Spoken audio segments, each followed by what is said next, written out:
into DNVR Buffs Postgame presented by Green Mountain Dental Group. I'm Henry Chisholm, and I'm joined by Ryan Konigsberg.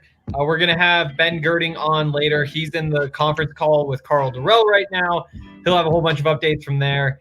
And, we're going to be talking about the Buffs' 55-23 loss to Texas in the Alamo Bowl.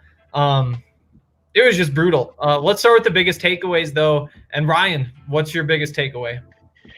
Well, I'll save my biggest positive takeaway for a second here, because I think, when you really look at this game, your biggest takeaway has to be the difference in recruiting between Colorado and Texas. Yesterday after we did our basketball postgame show, we were kind of talking, and you were talking about how many guys were out for Texas, and we were feeling decent about that. But at the end, they are able to replace their guys who are out with much better players than Colorado is able to replace their guys who are out. And we didn't know how many guys were going to be out for the Buffs last night. No Terrence Lang really hurt. They were extremely, extremely thin in the secondary, and you saw Texas able to take advantage of that. Obviously, Nate Landman was still the most impactful injury. The list went on. Brian Howell was tweeting for like a whole hour before the game, just naming all the guys that are out. And Texas, they don't blink. They've got another 4-star kid from a blue blood high school program in Texas that they just insert in there, and he's ready to go. Sam Ehlinger goes down, and they just bring in someone who's better. So that has to be your biggest takeaway. It's not like that for every team, but the USCs of the world are like that. And so Colorado and Carl Dorrell and this staff have to recruit a lot better than the staffs before them have, so that when players go down, you're able to replace them. Obviously they're not going to be one-for-one replacements, but you'll be able to replace them with guys who are respectable. Yeah, I totally agree that is the biggest takeaway. And I think it's easy to look at this game and just say Texas is a much better football program than Colorado is. And at this point, if you said that, you might not be wrong. What I would say is this, first of all, Colorado did not put its best foot forward tonight.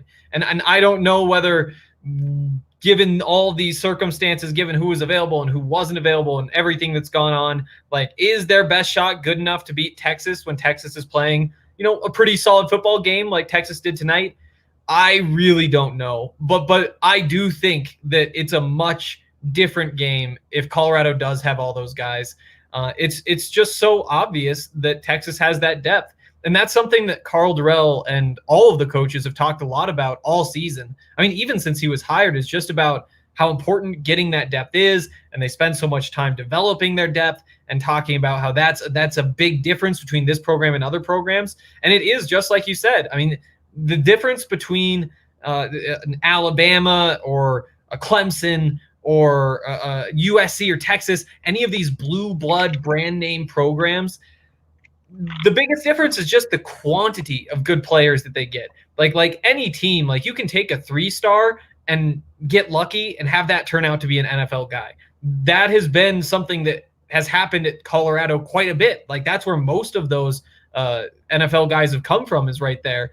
But on top of those guys who you just need to break out and become star college football players, and Texas does have more of those. It's not a lot more, but it's certainly more. The biggest difference is just what the rest of that roster looks like. How many guys are you willing to put on the field? And, Colorado had 49 scholarship players active. I think that was Brian Howell's count after going through everybody he didn't see down there. It's just not enough. They didn't have the juice to compete with Texas tonight, and it's disappointing, but it's not all that surprising. It's not. And, that's why, there are obviously moments in the game where you're frustrated, and there's moments in the game where you're excited. But, you kind of felt where this was going, especially, starting with Nate Landman. We talked about Nate Landman ad nauseum after the last game, and I don't think you could talk about him enough tonight. He is the difference. You put him on the field, and this game is different from start to finish. Now, I don't know if they win the football game with Nate Landman, but the game is different from start to finish. They still couldn't fit the run. That's what I talked about with you last night. I said, heck, they've had all this time to practice fitting the run. They've got to have fitting the run figured out. They didn't even come close. Like, I guess they kind of fit it for a few stretches there in the second half. Then, and late in the first half. Then, they're fitting it and not making the tackles. It was just Nate Landman is that good. He's that good that we still have to talk about him as a main takeaway of the game when he got hurt a whole game and a half ago. Yeah, it was obvious that they missed him. I mean, you could just look at any piece of this team, and there were plenty of flaws. Like, there wasn't one group that just performed spectacularly. I mean, you can think of a mistake made, like, every single position. I just ran through and did it. Like, the offensive line, they were disappointing. Everything happened with Sam Noyer, Daniel Arias with the drops, Matt Lynch with the ball that was tough to grab in the end zone, but that I thought he probably should have gotten up for. And part of that is, again, a missing player, Brady Russell. If he's in there, does he make the catch? That had to be the first thing that comes to Buffs fans' mind. Like, who knows what's going to happen? And that's just the offense. On the defense, there are plenty of things that you can point to too. And this game, though, is just a blend of mistakes and not being as good as Texas is at football, at least given the rosters that were available tonight. And I don't know how much of it was which side, but boy, was it disappointing to watch. Yeah, and I guess my point here will transition into some more optimism. But you needed Sam Noyer to be fantastic tonight. Like, if the Buffs were ever going to win, Sam Noyer was going to look amazing. And from his very first throw of the game, I thought, oh dear, he's not fully healthy yet. Because I think it was probably they never told us what happened after I think it was probably some sort of AC joint type of, shoulder sprain. What we did hear is that I think it even happened before the season, and it's something that he's been dealing with all season, but that's, I think, all we know. That sounds even more like an AC joint because those things just never fully heal. It's something that Drew Lock has been dealing with all season ever since that Pittsburgh game. And I saw it, and I saw him make a throw, and it just didn't have the same zip, and I was worried about that. And the first interception, Henry, was mind-boggling. This is a guy who is an arm talent guy, and that looked like you or me out there trying to throw that pass. Like, you thought you could just kind of flip it in there, and he was 6-7 yards short of the target? Yeah, at least. So that hurt. And as soon as he wasn't going to be, elite or his best self at the very least, I should say, it was going to be dark, but that ended up bringing a little bit of light to this game. Yeah, and as we were talking, Adam Munstertiger just tweeted that Carl Dorrell just said that Sam Noyer might need to get surgery on his shoulder, which isn't a huge surprise given what we've seen from him since he did take that hit against Utah. But yeah, it's just so hard to evaluate what exactly went wrong tonight because it is kind of just a bunch of different things. But I did think that when Sam was at his best, it was after they'd let him run the ball a couple times. And maybe that was just Sam's decision, and there was the one where he should have given it to the running back, but he held on to it, and that was the wrong decision. But it did seem like once he was able to start running, like those were some of the first positive plays that the Buffs had all game. And then the passing started to fall into place just a little bit, but it never quite got the traction that Sam needed. Yeah, so there you go. Shoulder surgery, again, that probably screams AC joint to me. Got Tim Lynott here in the comments, so shout out to him. I think that's senior. Yes, that is senior. I was so unbelievably enthralled and excited by Brendon Lewis. There are certainly things he needs to work on. He didn't have the same coming out party that Texas's second quarterback had by any means, but and that kind of like overshadows it a little bit. But man, really exciting traits on display from Brendon Lewis. He was nervous when he got out there, and you could tell it. And I think even on his first completion, it wasn't, he didn't drive that ball the way that you'd like to see. And I think arm strength will be the biggest thing that he needs to work on as he kind of, develops as a quarterback in this offseason. But, man, the athleticism was better than I expected, to be completely honest. Yeah. I knew he was athletic, but I kept kind of saying, like, well, he's athletic. Not like Jaden Daniels athletic, and probably still not quite Jaden Daniels athletic, but the athleticism was incredible. That last play right before the Broussard fumble where he scrambles out of the end zone, breaks like 3-4 tackles and ends up almost getting a first down, or maybe getting a first down out of that play. I just blown away by that. So to me, that's the biggest and maybe only exciting takeaway from this game is, okay, so there might be a legit quarterback competition next year as we try to figure out who's going to start for this team. Yeah, and might as well say now that Brendon Lewis is our DraftKings king of the game. It was a very good debut, for a freshman quarterback. Honestly, my first thought when I saw that play where looks like he's buried in the end zone, winds up, I can't remember if he got the first down or got close to the first down, but it was a really good run.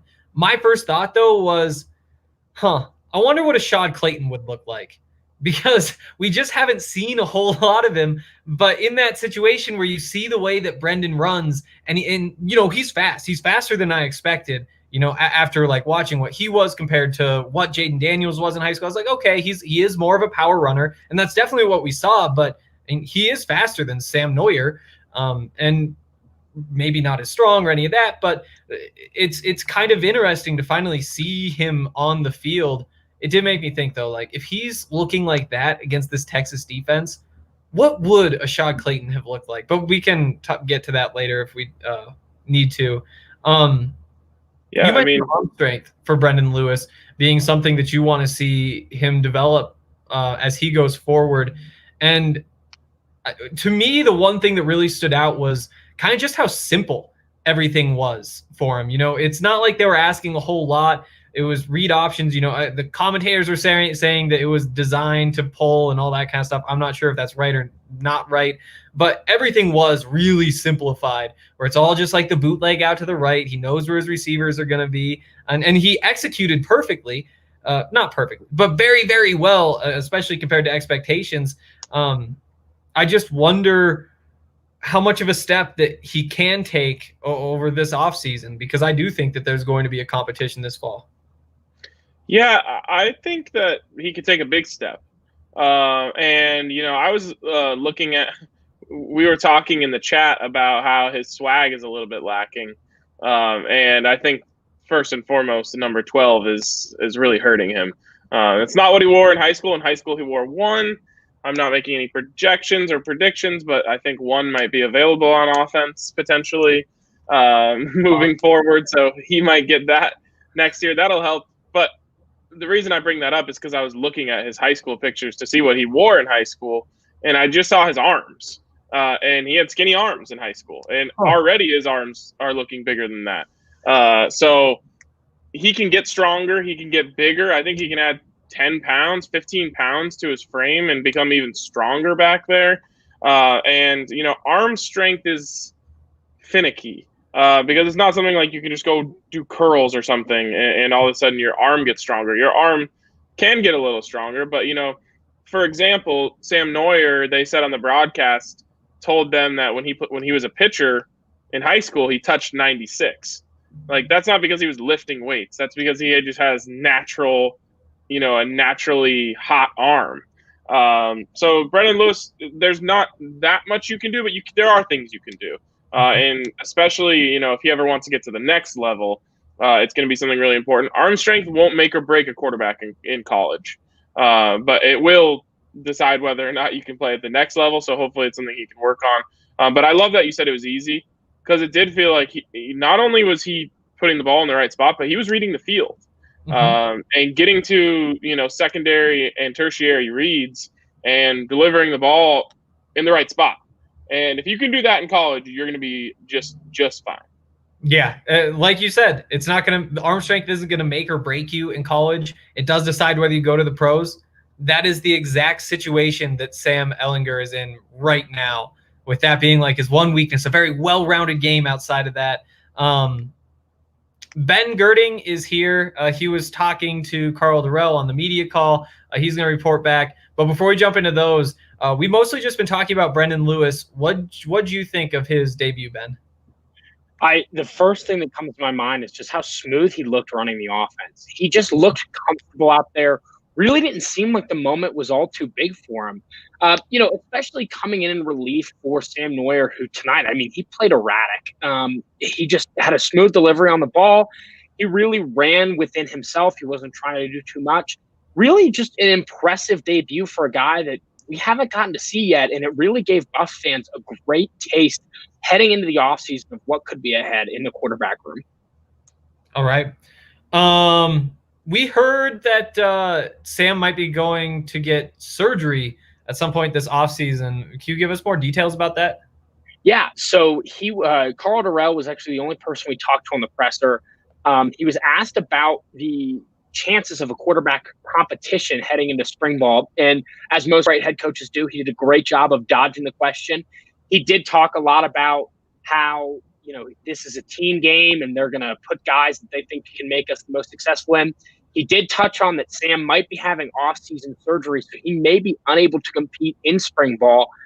That would be huge as far as where this quarterback room is heading, because if Noyer's out for an extended period of time and is missing some of that chemistry, it's really going to give guys like Brendon Lewis the nod, especially now that he's got some in-game experience.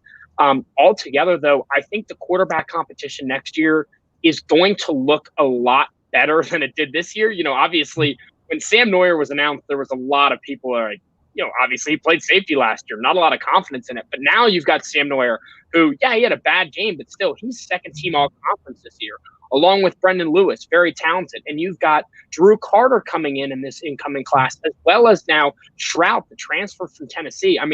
All of a sudden, you feel great about where this quarterback room is. And really, whoever ends up winning that battle, you're going to have a lot of confidence in them heading into the season. Yeah, it's just nice to know that there's going to be real competition, like competition that kind of pushes each other, instead of being in the situation the Buffs were in this year where you have somebody who's been around a while but hasn't been able to break through. You have Tyler Lytle, who hasn't been around quite as long but also wasn't able to break through. You have Brendon Lewis as a true freshman. You're like, oh no, there might be a situation where this is just the best of a group that isn't ready. It turns out that wasn't the case, but now you know that there will be some good options next year. Yeah, and I feel like I really hope that the kind of downward finish for Sam Noyer doesn't cut away from people's appreciation for what he did this season. Because, look, he's obviously not a perfect product at quarterback. There's a reason it took him this long to break through. I also think he deserves a lot of credit for why the Buffs were here in San Antonio tonight.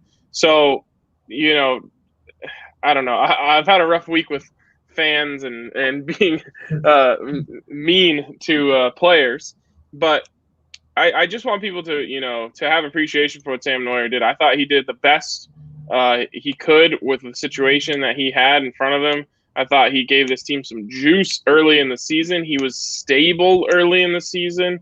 It was clear to me that Brendon Lewis was still swimming a little bit out there. Like, he looked comfortable, but I don't know how to kind of explain what I'm trying to say. But I don't think what I'm trying to say, I guess, is that 6 games ago, I don't think you would have seen that Brendon Lewis.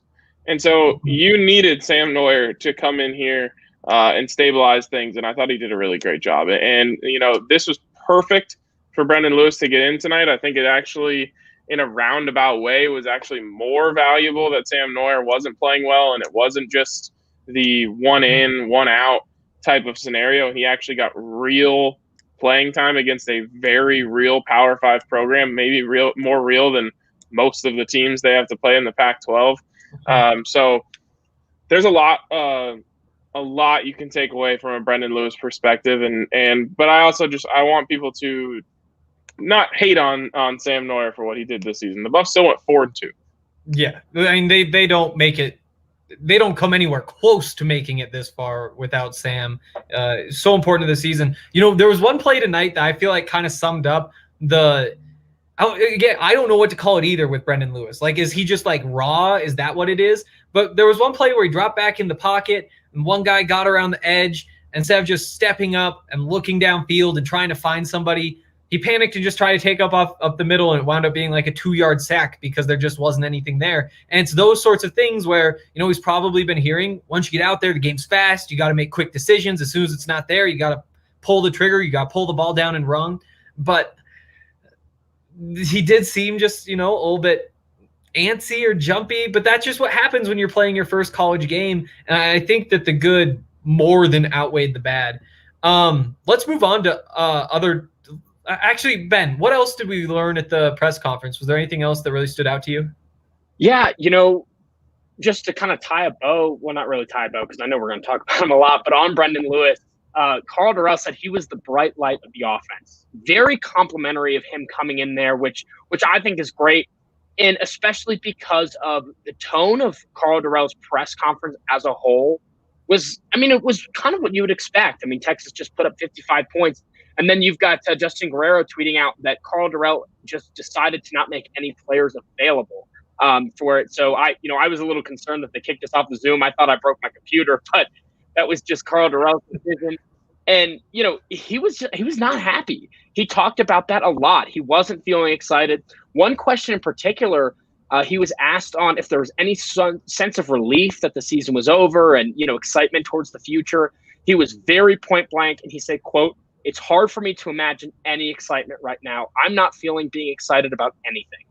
It's really about the final impression." And it's a great attitude to have because right now he's pissed off. He's hungry. The fact that Colorado went 4-1 in the regular season doesn't mean anything because he said it. It's the final impression. And while I think that, that could have some ramifications in a negative light if you ignore all the good, but that's not what he's saying. He's saying, this is going to leave a bad taste in our mouth and we need to come out and we need to right it.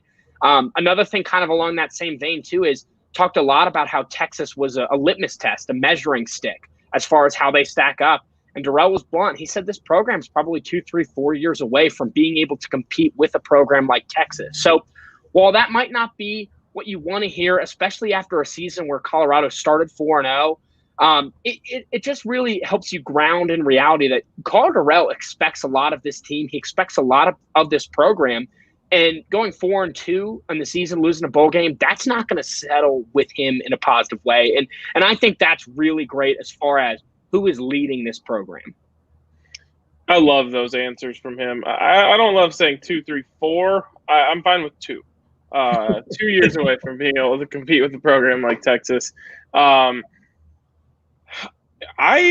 think I saw the most emotion from Karl Dorrell on the sidelines that I've ever seen tonight. He left his feet when Matt Lynch dropped the touchdown. He clearly knew that was a big moment, and I just never seen him react like that on the sidelines. And then he also had a pretty demonstrative reaction when Christian Gonzalez dropped the second would-be pick 6 for the Buffs on the night. He just kind of was exasperated.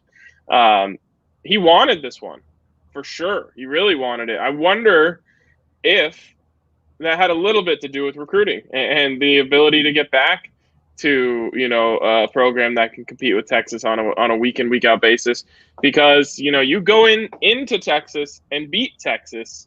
That's going to open some eyes to get the next Brendon Lewis or whoever it is out of Texas. So I wonder if that had a little bit extra to do on top of just obviously wanting to win the game. But he was definitely a little more jumpy tonight than you're used to seeing from him. Yeah, I thought the exact same thing. It was one of those 2 plays, and I think it was the Matt Lynch. It was a drop. It was one of the tougher drops, but it was a drop. He put his arms up in the air, and then they just went straight back down to his side. There was this couple of seconds where it was all out there, and then he just seemed right back to being locked in. I'm kind of surprised to hear that he said some of that stuff in the Zoom call though, because you don't think of Karl as somebody who gets too caught up in the moment. You think of him as somebody who's just generally looking at the bigger picture, but to hear that he's frustrated and he's having trouble finding something to be excited about, that's him being a little bit lower on himself than, or not himself, but on the program than I think we've heard from him in the past. Yeah, this was definitely, this is the 6th post-game press conference now that I've covered of Karl Dorrell, and it was just the most different, flat out. Very real, very in the moment, and just blunt with a lot of his answers. One of them, too, he was asked about, is it more important to remember those first few games, or is it more important to remember how you finish? And this kind of ties back to that other one, but it was a different question. He said, this game tells us, how much farther we have to go. It wasn't anything indicative of what this season was in the beginning, but the last 2 games were pretty close. Tackling was poor, inefficiencies on offense, unable to take care of the ball. And those 3 bullet points can really sum up the last two games. Tackling on defense, been atrocious. Nate Landman, obviously, he's the heart and soul of this defense. But you got 10 other guys out there. And no, you can't expect someone to step up and play at an all-pro, one of the nation's best linebackers like Nate Landman was. But that can't be an excuse for giving up some of these touchdowns. And especially in the run game tonight, in garbage time too, that last Texas rushing touchdown, did he break 4 tackles or 40? It was hard to tell. I mean, everybody got a hit on him, but nobody could finish the tackle. And you're just not going to win defense that way. And then flipping it over on the offensive side, inefficiencies, yeah, they're up and down. Sam Noyer in particular today, just looking at his passing stats, he had some beautiful throws that were on a rope. Very tight, stepped up in the pocket, and then he had other ones that really changed the game. He missed 2 deep balls, one to Arias, who had a couple steps, one to Maurice Bell, who was wide open. That was the drive that ended up in the missed field goal. Just the inefficiencies, unable to do the simple things, make the easy reads, and then not holding on to the ball. Obviously, Sam Noyer's 2 interceptions and Jarek Broussard today with a fumble as well. Those are just 3 bullet points that sum up where Colorado has won and lost games. Because when you look at a game like UCLA, when they won in a shootout, they weren't having these problems. Yeah, the Noyer misses were interesting. The deep one to Arias, that's just one that happens. You just didn't connect. The second one, though, he got crushed for that on Twitter. I feel like people were missing the point a little bit, in my opinion. There's a reason why there was a flag on the play. It's because they held him. There's a reason why he threw it too far, which is because that the receiver got held. He obviously, you think that maybe he can react kind of in real time there in his throw and lob it a little bit more, and maybe a great quarterback does do that, but he's trying to look off the safety, then he looks back over there and he lets it go. He doesn't realize that the receiver is just now regaining his momentum, and he didn't get a great release because he got held. So just something that I noticed, he got just destroyed for that on Twitter. I was like, well, usually there's a flag for a reason, and the flag had a big impact on the play, in my opinion. No, yeah. Absolutely. I think Twitter was especially hard on Sam Noyer tonight. I've been catching a lot of flack for my tweet that I said, if anyone's selling Sam Noyer stock, I'm going to buy it right now.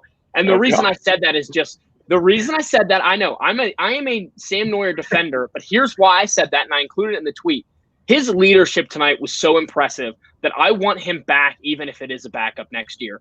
Coaching up Brendon Lewis on the sideline, cheering for him after the touchdown drives and his touchdown run, that's really impressive. But yes, those deep balls, they're going to happen like that. But I think if he is going to maintain the starter next year, the one thing he has to fix on his deep ball is being able to put more touch on it. He has such a strong arm, like you were talking about that fastball earlier, that he just doesn't loft them enough, and it's not allowing some receivers to run under it like a Daniel Arias on that one streak.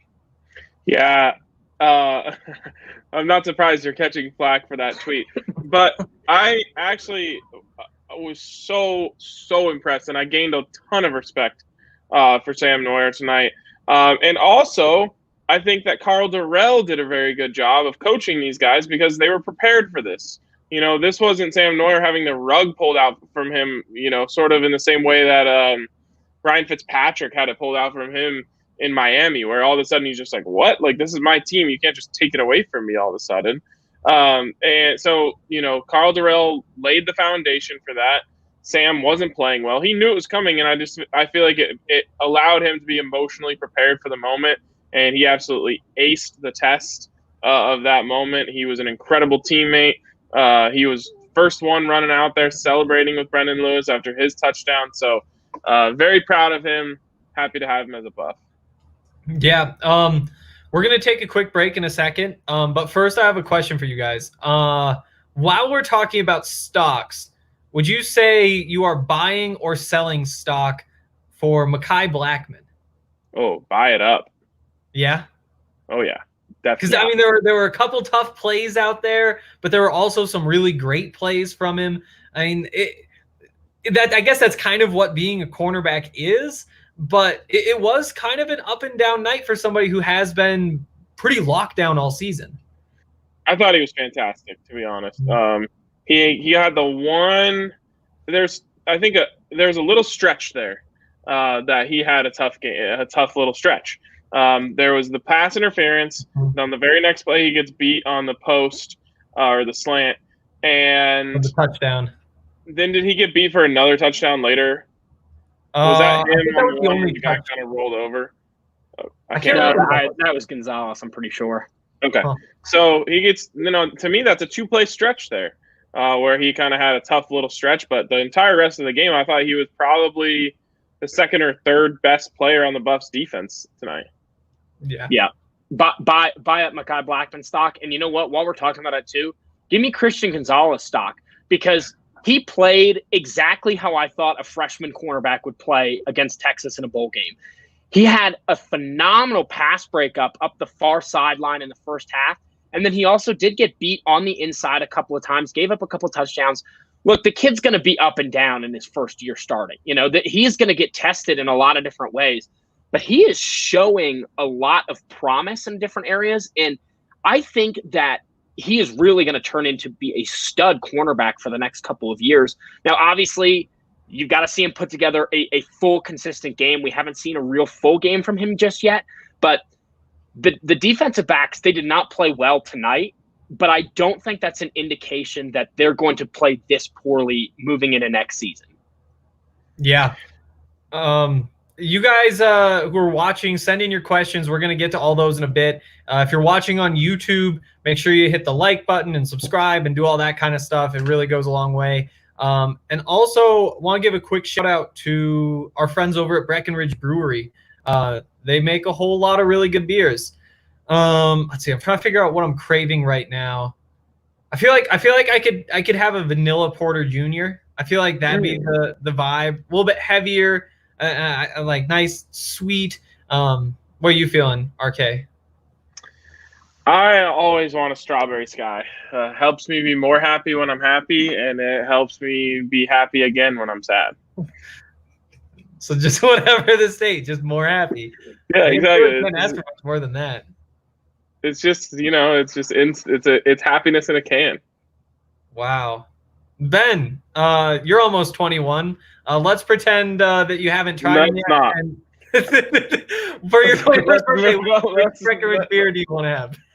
For my 21st birthday, I really want to try the RK special just because of how much so much praise. I figured that's got to be the first drink that I ever have. I'm going to be super excited to have my first ever alcoholic beverage, and we'll see what happens. Nice. I will personally concoct you a perfect RK special on your 21st birthday. Wow. That's a special RK special. If you guys want to try any beers from Breckenridge Brewery, pretty much everything is shut down right now, and so you probably have to go to a supermarket or a liquor store or gas station. They'll have them pretty much anywhere in Colorado, but if you use the beer locator on the Breckenridge Brewery website, it'll tell you exactly where you can go to try whatever beer you want to try. Also, want to remind everybody that there's a pretty cool, fairly new podcast here at DNVR covering the rugby just in general, because what happened is the USA Eagles 15s teams, both the men's and the women, announced that they're going to be training at Infinity Park in Glendale, which means that like basically Colorado is the center of rugby in the United States. So Colton Strickler is out there covering them. He's got the DNVR Rugby podcast. There's written content on the website. He's on Twitter. So make sure that you are supporting him and supporting us. And now that football season's over, why not watch something that's just a little tiny bit worse than football, but still pretty close and very physical and fun to watch anyway. It is definitely very physical. I feel like rugby is a real shoulder beard sport. Oh yeah, that's fun. That's real fun. I don't even know what that means. I don't think there's shirts versus skins rugby. You wouldn't even know if somebody has a hairy birthmark. Maybe you would. I don't know. Anyways, yeah. DNVR Rugby, follow it. And let's get to our helmet stickers. Do we usually do these after a loss? I think it's been like we kind of fly by the seat of our pants.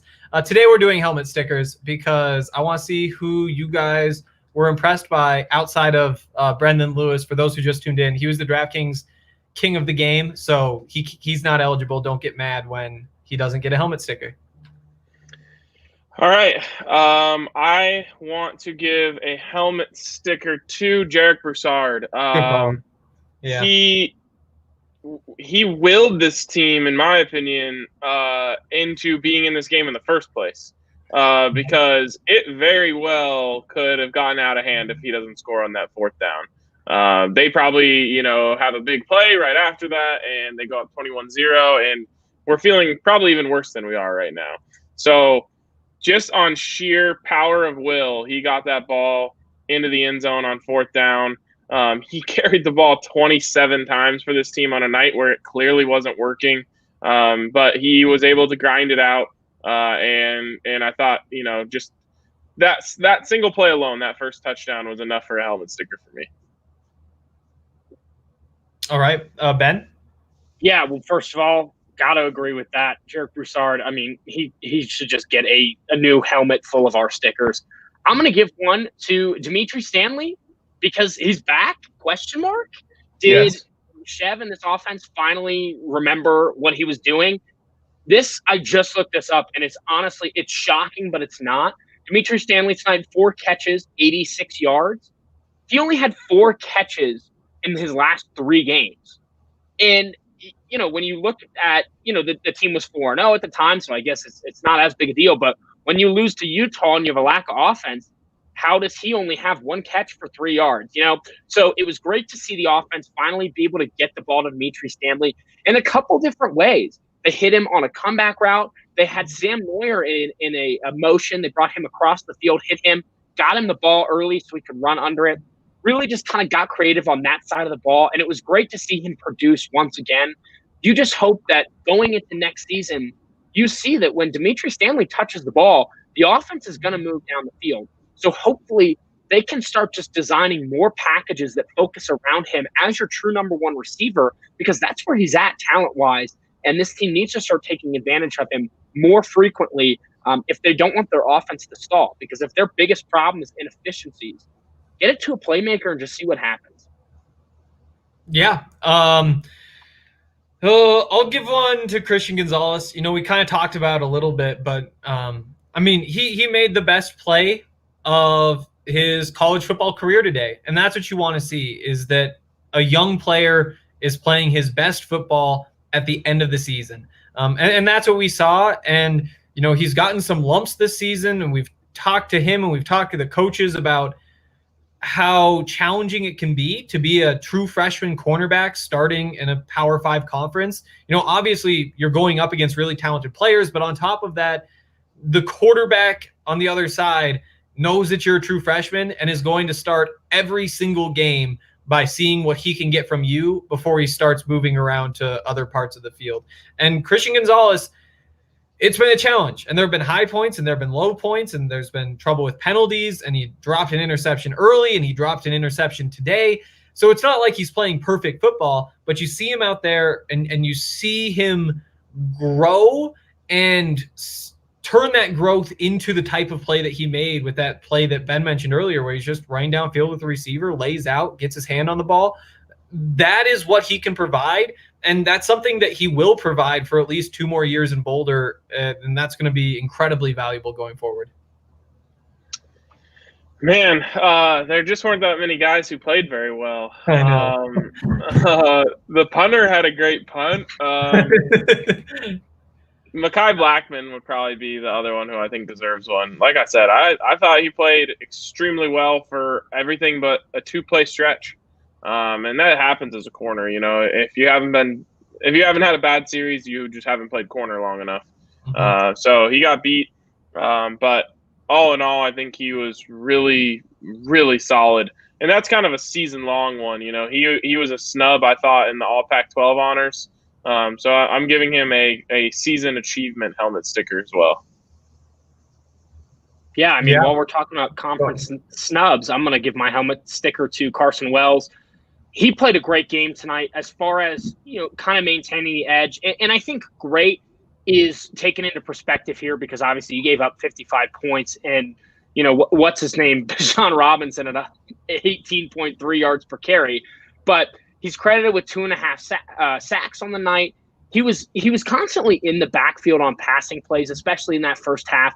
I think he did what he needed to do as far as his own personal goals coming into this game, especially with not receiving a whole lot of offseason appreciation, considering he leads the nation in tackles for loss, and he was just an honorable mention, I think is atrocious on the conference's front. So for him to come out here, play another good game against top competition shows that, this season wasn't a fluke for him. As far as where that puts him now heading into the offseason, you got to think he's heavily considering leaving Colorado and making the next step because this was a fantastic season. But if he does come back, he's going to build on this great finish. Yeah. I see somebody's in the comments saying Mustafa Johnson. That's a good one. I'm kind of torn. Like, there are a few places I want to go. Like, Mustafa obviously deserves it because it was a big sack, and he was very involved when they started to heat up on the defensive line. But also that's kind of just the expectation for him is for him to do what he did tonight. Meanwhile, like, there's guys like Janaz Jordan who we haven't talked a lot about on this podcast. He was listed as a co-starter this week with Jalen Sami, and then when Jalen Sami didn't play for whatever reason, he stepped up and he played very well again, just like he has all season. At the same time, like Jalen Jackson, he made the play on one of the early punts that pinned Texas deep, and he kind of like fell down and the returner stumbled into him. But that's what happens when you're in the right place at the right time, which he consistently is. And he was the second team All Pac-12 special teams ace. And he's showing why. And so even though he may not be on the field all that much on offense, I feel like he deserves some props. I've got to give the helmet sticker to Mustafa, though, because he actually did do the producing, and he's done that all year as well. Yeah, when he early in the game, like after I was trying to wrap my head around who all was gone and who all was there, he had a play on a rundown that was and I was just like, oh, thank God Mustafa's here. Like, at least someone can create some havoc in the backfield and stop a run, in its tracks. So he looked actually as dominant going forward towards the line, like as he has maybe all season. Yep. We're going to take another quick break. If you guys have any questions, throw them in the chat, whether you're watching on YouTube or Twitter or wherever. We'll get to all of those in just a second. Also, give us a like if you're watching on YouTube, subscribe, all that stuff. I guess I already plugged all that. But want to give a quick shout out to – I was too busy preparing all the other things I was going to say. Oh, DraftKings Sportsbook. I did not make money on DraftKings tonight. Which you probably guessed because Colorado lost and so did the Nuggets. And I'm not the most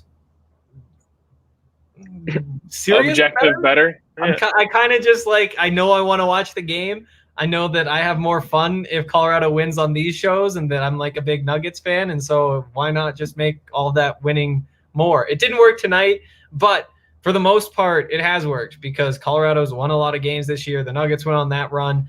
And it's just free money out there, or it could have been free money if I had won with that Nuggets bet because there was a 200% profit boost, which meant that the minus 124 money line was like plus 274, which is just incredible value. And that's the kind of stuff that you get when you bet with DraftKings Sportsbook. They do so many awesome promotions. And there's actually one going right now. You can pick any team that's currently in the college football playoff, any of the 4 that qualified for the semifinals, and you can get 100-1 odds on that team to win the championship if you're a new user. You just put $1 down on any of those 4 teams, and if that team wins the championship, you win $100. Plus, there's basketball season that's just starting. There's hockey that's on the way, all sorts of sports, the NFL playoffs as well. So download the top-rated DraftKings Sportsbook app now and use promo code DNVR when you sign up to get 100-1 odds on any semifinal team to win it all. That's code DNVR for new players to get a shot at $100 on any semifinal this week. For a limited time, only at DraftKings Sportsbook. Must be 21 or older. Colorado only. Restrictions apply. See DraftKings.com/sportsbook for details. Gambling problem? Call 1-800-522-4700. All right. Do we have some questions, Allie? Ooh, that's a good question. What grade do we give Karl Dorrell in year 1? I say A-. That's from Bucket Since 88. A- is probably a good spot. I mean, when you compare this team to the expectations, it has to be some sort of A. And if you want to give him an A+, I think you could get away with doing that even. Because remember, they were picked to finish 5th out of 6 teams in the Pac-12 South. They were only supposed to, I think the over-under on wins was set at like 1.5. This was a very good season for Colorado in spite of some terrible circumstances. I'll just give them an A, just straight up A. Yeah, I mean, relative to the expectations, it's like an A+++ to me. Yeah. But you know, that's not the way things always work. If you told me before the season, hey, you can have 4-2 and a trip to the Alamo Bowl, I would be ecstatic. So with that in mind, that's an A++. But the lines do move as the season moves on, and decision making, I think, was not his best quality. I'd like to see him be not just like a little more aggressive, but a lot more aggressive. I'd settle for a little more aggressive. But you know, like tonight, it's a bowl game, you know, and you watch any bowl game, you'll hear the announcer say like, yeah, nothing to lose out here tonight. They're going to probably go for this on 4th and 3 from 37. Or oh, there's the old trick play that they pull out. You know, that's a classic for bowl game, you know. And it just didn't. There was like none of that sizzle tonight. Obviously, there was the decision to kick a field goal, down 14. Yep. Which I hated it when the Broncos did it on Sunday. They were actually down 13, and it actually worked out for them. So I was thinking like maybe this works out. But then I remembered like someone needs to tell Karl Dorrell, whenever Colorado does this, they don't make the field goal. So you might as well just go for it anyway. That one was frustrating. In any game, it's frustrating. In a bowl game, it's just like what are you doing? There's nothing to lose. Just go for it. Yeah, and you know, I agree. I would have gone for it there, but just to play devil's advocate, I mean, the Buffs had the ball 6 more times after that, and it's not like you were down to your last possession or two. Like, it's college football; it's a really long game. And to finish another possession without points would have been a killer. And that wound up being what happened. And it was a killer. I still think that you probably go for it. And then I do think that, you know, that there was another one, I think just on the other side of the 50, on the Buff side of the 50, like 4th and short, where they just snuck it with Sam and picked it up. You know, I would have gone for it. I give that decision I'll give it a C- is where I stand right there. It's disappointing, but I wonder what the numbers would have to say about it. You know, the numbers hate those decisions. I don't hate the decision to kick the field goal there. I really don't. I totally understand wanting to be aggressive. I mean, it's a bowl game, house money. But I think going back to that point, I mean, the offense was so hit or miss that I think you felt comfortable more in the fact that you could score one more touchdown and get the 2-point conversion and then a field goal because it would be an 11-point deficit, rather than if you're stopped on 4th down, having to score the ball 2 more times. And, you know, I think that's obviously take it with a grain of salt because the defense really didn't do anything later on to show that they would have gotten a stop. So, yeah, I think looking back on it, you absolutely go for it. But in the moment, I agree with Henry. I give it a C+, C+, C-, anywhere around that range because I think both sides have a strong point just in that situation. But now that that's being said, moving forward, I think you absolutely go for it because, I don't know, maybe it is what you said, Ryan. Whenever Colorado makes that decision, it's always just going to end up in a miss. So screw it. You know, where I think the defense of this falls apart a little bit is the idea that you were only going to need 14 total points in the end. Like the way the defense was playing, 14 points wasn't getting it done at all. So trying to build your way to 14 with, okay, touchdown, extra or 2-point conversion, field goal, touchdown, or field goal, that adds up to 14. Well, you were going to need like 28 to win this game, and 3 wasn't putting any sort of dent in that. So that's where I had the biggest issue with, you know, if you've got a studly defense and you can just lean on them to get you the ball back anytime you want, and you can really, you know, not have to worry about it, and you think you can get a 3 and out, like that's one thing. But you were going to need way more than 14 points from that time to win the game. It probably wasn't likely either way, and it was a bowl game. Got to go. Yeah, and you know, it's kind of crazy just looking at this game log, like when they break it down by drive, where, you know, once they went up 14-0, there was a 3-play drive for -1 yards, a 4-play drive for 4 yards, a 3-play drive for -2 yards, a 3-play drive for 7 yards, and then there's 6 for 58. But then once you get to halftime, all hell broke loose. Like it just didn't make sense. I mean, that first drive, 66-yard run, and then a passing touchdown the next play. Like after the missed field goal, you have a 15-yard penalty on the first play. You get them to 3rd down, and then you give up 20 yards, and then you get the pass interference, and then you give up a 25-yard touchdown. And it's just these big plays after big plays. But in between, the defense is playing really solid football, and it reminds me a lot of what they did last year, where it seemed like it was a really good defense. It just made a bunch of mistakes. And that's kind of what we saw again tonight. And I guess that some of the reason is that there were so many new faces and they were getting used to playing with each other, and you're not used to looking over and seeing one guy who's not the last guy and all that kind of stuff. I don't know. Allie, do we have another question? It's if you build a dam, you know, with a hammer and nails and 2x4s, eventually it's going to come down, you know, and they were doing their best, you know, to hold that thing up as long as they could, but it was going to come down eventually. And it did in spectacular fashion, honestly. Sure did.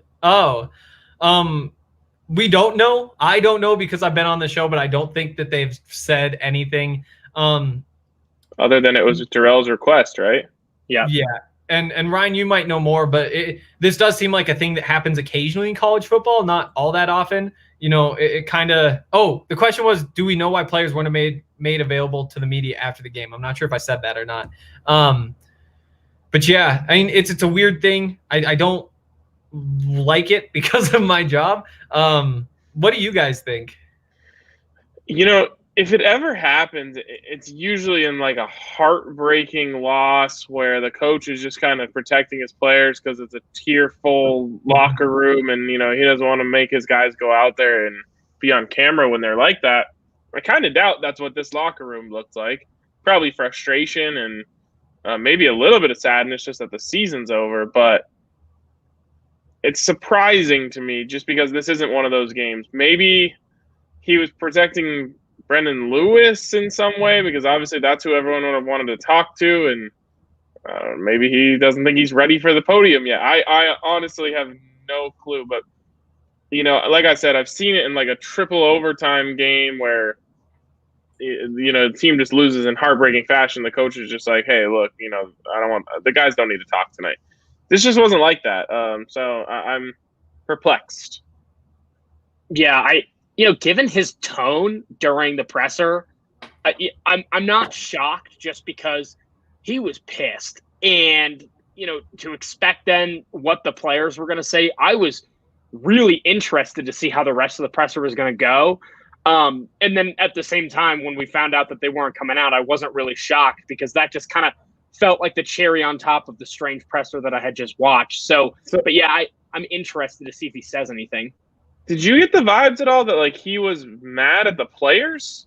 Because like, a lot of times in bowl games, heck, this happened the last time the Buffs were at the Alamo Bowl, like the players aren't mentally prepared to play because they've just been enjoying the bowl festivities so much. I doubt it was that kind of vibe down there in San Antonio this week. But was the vibe at all to you that maybe he was mad at the players, and maybe this was like he had just torn into them and was just like, get on the bus? I don't know if I'd go as far as tear into them, because I just don't think that's Dorrell's style. But he was not defending players like he has in the past. You look at when he was asked about Sam Noyer and that throwing shoulder, he did mention again that he expected Noyer would have surgery, could possibly miss spring ball. But he said he had a great week of practice. He was hitting all those throws in practice. Today, he just wasn't sharp. So, again, he's not making an excuse for Noyer. And then talking about Broussard, and this wasn't a slight on Broussard, but more so just the rest of the offense. He was asked about Broussard's injury, and I guess I haven't mentioned this yet. Said he should be fine. It was just a nick in the shoulder. But he said, which I thought was interesting, he worked hard and did the best he could with what he was given, which I think is a tremendous slight against the offensive line and the run blocking. And, maybe it could have been that situation where he was just done with the whole thing, get on the bus, let's get back to Boulder and figure it out from there. I would say that's probably the best guess because, yeah, I agree. I don't think this was a close enough game where players were going to be emotional about the way they lost. I think it would more so be frustration of how they played and also just disappointment with the season being over. Man, I have so many – my head is just swarming with theories right now. Was he mad at the players who couldn't play tonight because maybe they did something that exposed themselves to COVID? We don't know. We don't even know if it was COVID. And like he felt like the players who were out there shouldn't have to face the media because it wasn't their fault. They were let down by their teammates.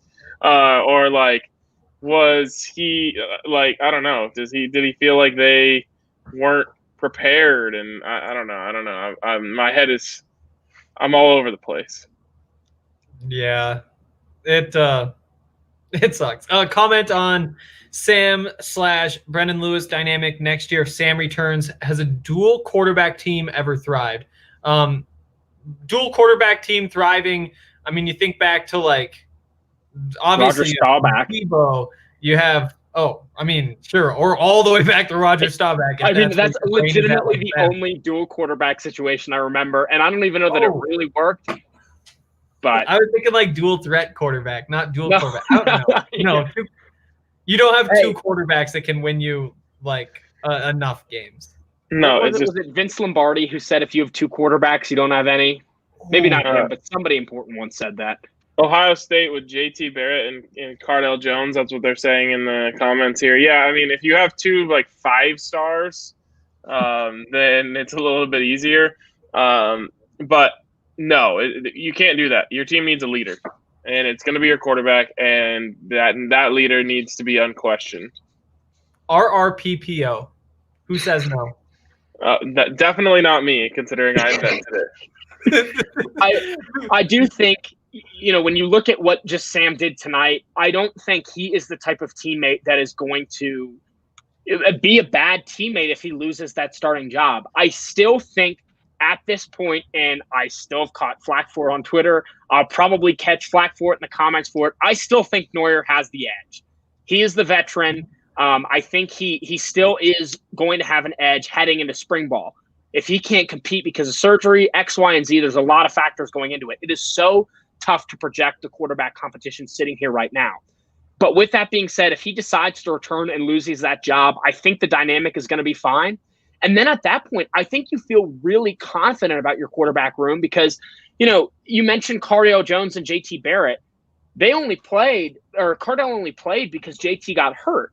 And so, God forbid something happens to whether it is Brendon Lewis or Sam Noyer. Both of those guys are not afraid to take hits. Injuries can happen.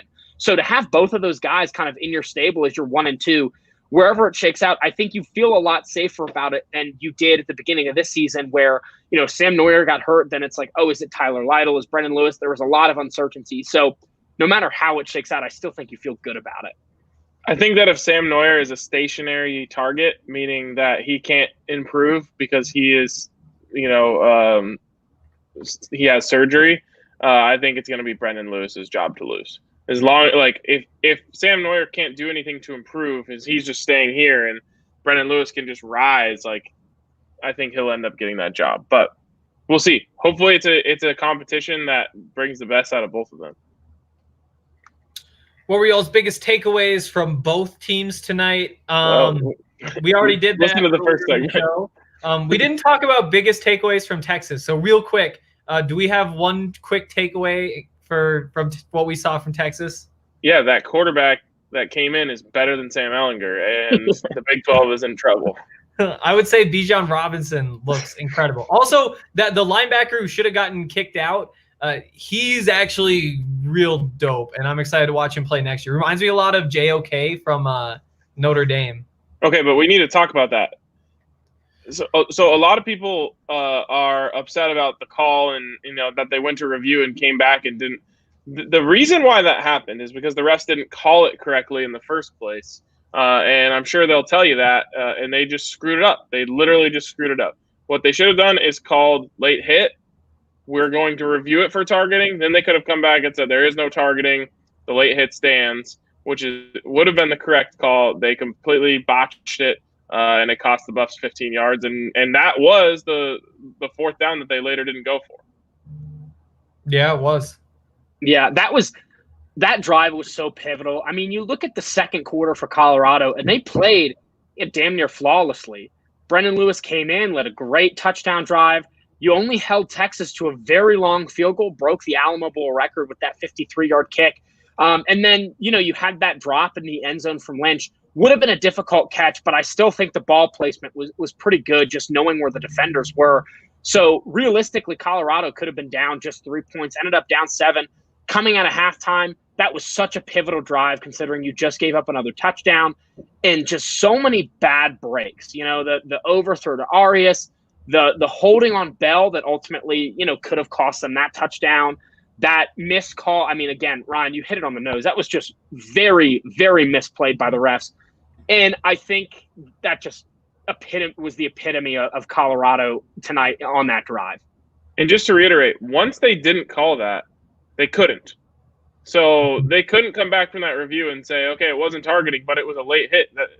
I don't know why they're not given the power to do that. They certainly should be. If we're going to spend 2 minutes reviewing something, then let's at least get it right.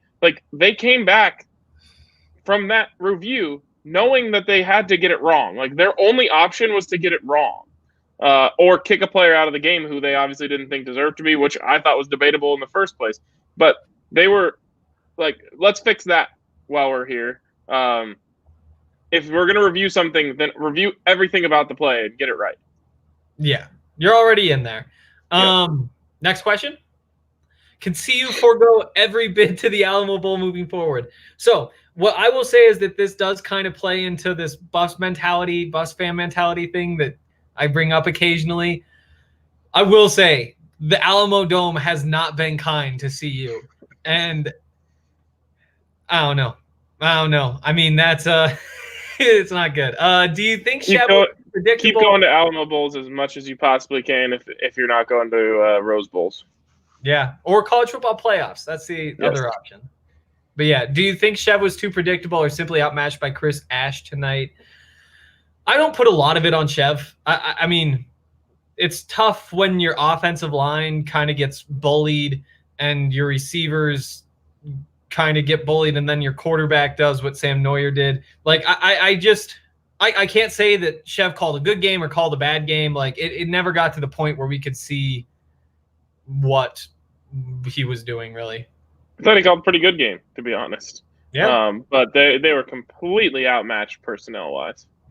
To me, this was Colorado basketball going up against Tennessee, honestly. I think the Buffs went out there and they saw the competition and, frankly, ended up getting a little bit scared just by the size and the capability of Texas. They just have a lot of guys out there. All over the place. All right. My grade for Ben is an A. Hire that man. Oh, wow. Congrats, Ben. Is that your Shout out buckets?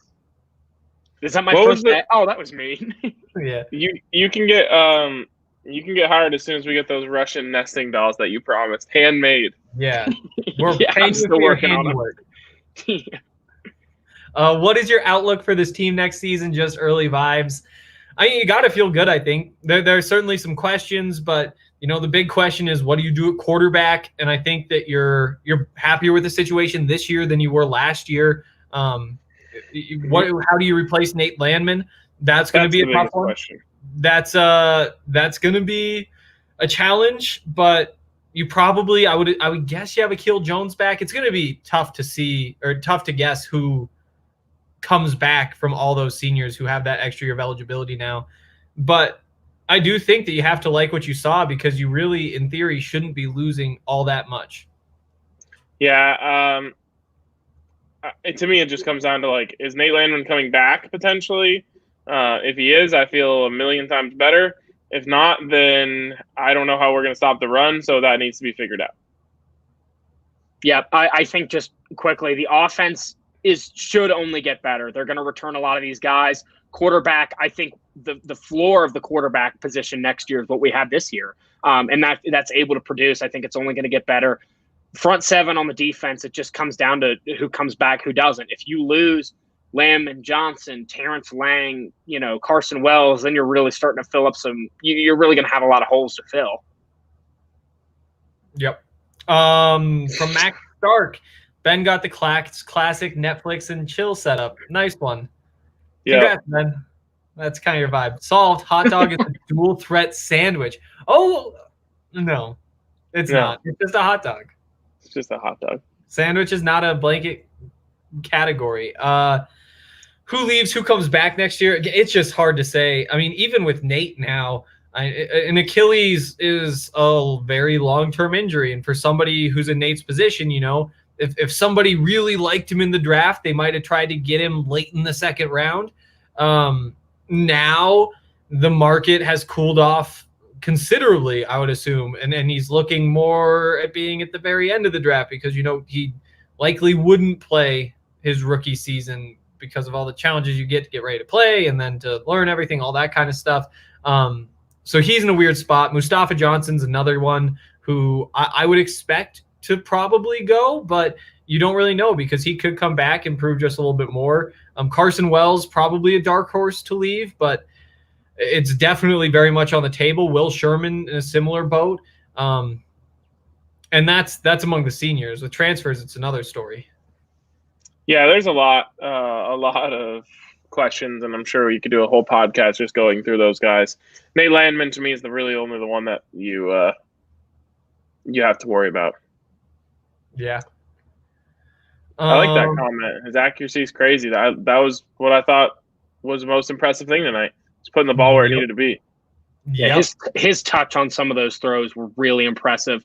That first one to the pylon to Dimitri Stanley in the second quarter on that first touchdown drive, phenomenal throw.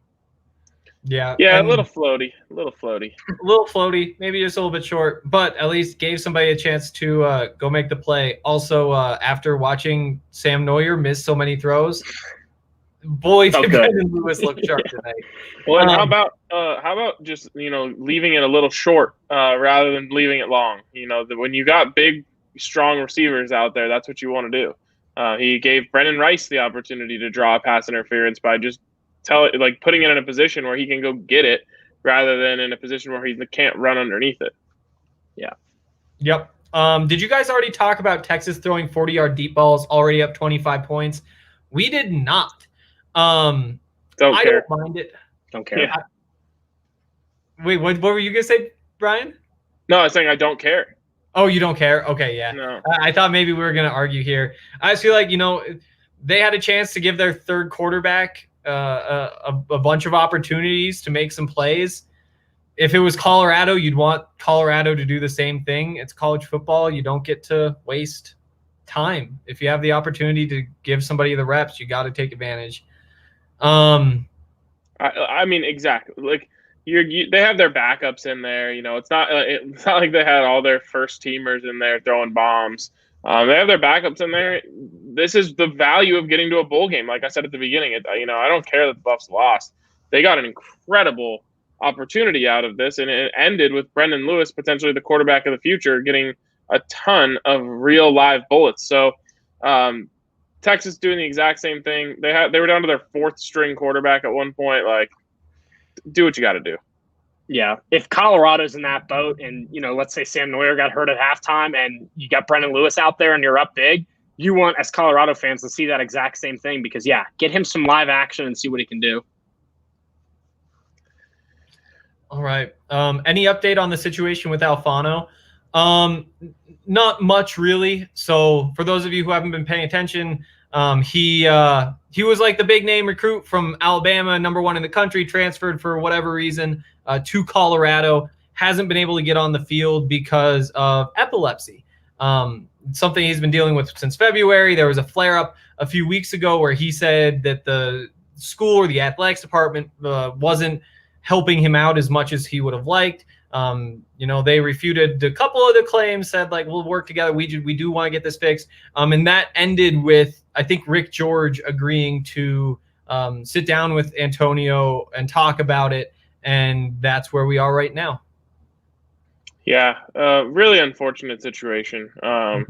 In the end, you just hope that he can get that straightened out for him. I've had, someone I know very close to me deal with that, and it can be really scary. But it's also something that can be put under control for a lot of people. So hopefully that happens for him. Yep, absolutely. Yep. Word around the cooler on possible guys I think leaving. Clayton, Mangum, Miller. I think that's a pretty good list. I mean, you look at where you'd expect guys to leave, and the running back room is the big one. Just because you have Jarek Broussard, you have Alex Fontenot, who was the number 2 leading returning rusher in the Pac-12. Then you have guys like Ashad Clayton who are ready for their turn. There's just too many guys, too many mouths to feed, and somebody out of that group. I don't think it's going to be Jarek. I think Fontenot, he would likely be the number 2, and so you'd expect him to come back for that role, but you don't know with him, and then everybody else is going to be fighting for the scraps, and that might not be good enough. The receiver is another good place to look. We've seen Ashad Clayton and Keith Miller both kind of voice some displeasure about their playing time. So that could be the list of 3 right there, or that could be none of them, or there could be no transfers at all. You don't really know, but I would expect to see a couple of guys go, and those are some good names. How differently does the game play out with all defensive personnel, including landmine? That's a good question. Nice. This is the last question, by the way. See, the thing is, Texas was down 6 to 7 captains. All 6 were all conference players. And so if we're saying Colorado gets all their guys back, then Texas probably gets theirs back too. And so you're looking at a similar situation. But if just Colorado got them back, I mean, you don't give up 55, first of all. I think it's pretty safe to say that you're probably low 40s if everything goes the same, with the potential to be doing even better than that, in which case maybe you have a chance, I guess. I truly, maybe I'm overvaluing him. I think everyone else is undervaluing him. I truly think that Nate Landman completely and utterly transforms the entire complexion of the game. It's just not nearly as easy out there for Texas. On most of their touchdowns were created by big plays, and most of those big plays were in the run game, and that just doesn't happen if Nate Landman's out there. So they did end up opening him up over the top in the pass game once it was already kind of getting away from the Buffs. But I don't know. I cannot sit here and say the Buffs were going to win. That would be asinine. But I truly think the entire complexion of the game plays out differently. Yeah, I agree. I don't think that changes the final outcome. I do think Texas just beats them in a different way. You know, they averaged 7.6 yards per carry, ran over 300 yards, and that's including the end of the game with the kneel downs and just trying to chew clock on the last couple drives. That and the missed tackling is just stuff that does not happen when Nate Landman is leading your defense. So does it change the final outcome? Probably not, but it's just a different dynamic. I think the defense plays with a lot more juice. I don't think that the offense comes out as slow either, because I think that Nate Landman just has that kind of impact on your team as a leader. And I also, you know, kind of building off that too, the body language of the defense in the second half, especially when they kind of knew the writing was on the wall, that also is something that doesn't happen. I think the broadcast crew touched on it, but, you know, Nate Landman did not travel with the team because I forget the word that they used for it, but essentially it was like he wouldn't just want to sit on the sidelines and watch it all happen. So, you know, I think he makes a big impact. Ornery. I don't know what that word means. Yeah, it's Nate Landman. Yeah, I don't think he could handle it, honestly, because he knows that none of that crap would happen if he was out there. You know how like every year there's like 2 strength coaches who headbutt one of their players so hard that there's just like blood pouring down their forehead, and then like all over like Twitter and Instagram everybody's talking about it, and it happens like twice a season. Nate Landman is probably like just skinless up there from just walking around the sidelines headbutting everything he can see. Yes. Yeah, I mean, to me, it's the missed tackles that you really look at, because obviously those Texas running backs, they're just like, they're big and they're strong. And I mean, that's just the type of athlete that you get when you play one of these types of schools that has their pick of all the players in the country. You know, when Mel was here, there were the kind of like boxes that you had to check to even be recruited at all. Like, I think there was 5 categories, and you were graded out based on different things. So there's like size, and if you're this height, or then you're whatever grade. For outside linebackers, the arm length was a big one. And if you had like 70-inch arms, then you get an 8 or a 7 or whatever the corresponding number is. But then you had to get like a minimum of 7 in every one of those categories to even be recruited. And that's why like guys like Jarek Broussard, he wouldn't even get recruited because he wouldn't check the size box, because that's just how it works. And there's pros and there's cons, but when you're Texas and you wind up with guys who are big enough and strong enough and fast enough, just this baseline level at every position, it really works out. And when those guys are able to break a couple of tackles early, I think that really gets them going. And I think they realize that they can break tackles. And so they aren't ducking out of bounds. They aren't going down easy because they think that every tackler is going to bounce off of them. And on those first couple runs, that's what happened. And that doesn't happen with Nate Landman. I think once you take a couple of hits from Nate Landman and Jalen Sami and some of these other guys that were missing, that's when you start to feel just a little bit defeated, and you start to feel the wear and tear and aren't trying to make the same plays. So it's just a totally different game on a whole bunch of different levels. I mean, that's ignoring the fact that Nate is the guy who's out there like doing a whole bunch of the checks, making sure everybody's in the right spot, answering all the questions, all that kind of stuff. It's just so hard to say. And on top of that, I mean, with so many other starters out, that means there's even more guys who need help getting into the right positions. So it's just this double whammy, and the Buffs got smacked, mostly for that reason, but also for plenty of other reasons. Yeah, in the end, the season is an unabashed success. The fact that they came down to the Alamo Bowl and were actually able to play in a bowl game like so many other teams weren't is an incredible luxury. The fact that CU played in a bowl game at all in this season is a huge win for the fan base and for the program as a whole.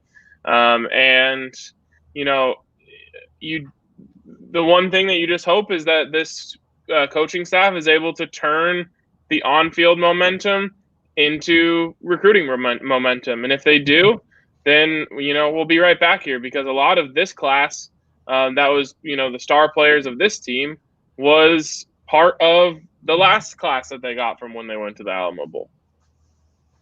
Yep. Tough way to end the season.